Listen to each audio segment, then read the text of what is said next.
Welcome to the Chanel Military Academy, and don't forget to follow the latest news.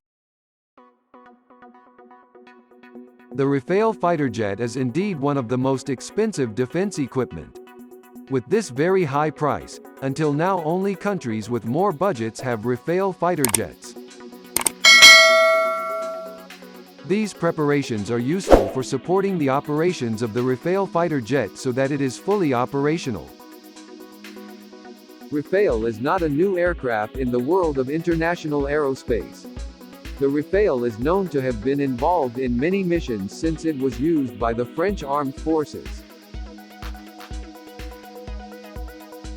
The French Air and Navy have involved the Rafale in a series of missions in Afghanistan from 2006 to 2011. In that mission, the Rafale demonstrated its capabilities as a reliable fighter jet. On that occasion, the Rafale was claimed to carry out the entire spectrum of design missions, such as excelling in the air, precision strikes with HIMARS rockets and laser-guided missiles, strike precisely with Scalp cruise missiles.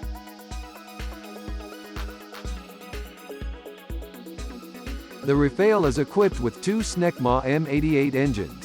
These engines make this aircraft capable of accelerating up to Mach 1.8 or 1,912 km per hour with a peak altitude, and a low altitude of 1.1 Mach or 1,390 km per hour.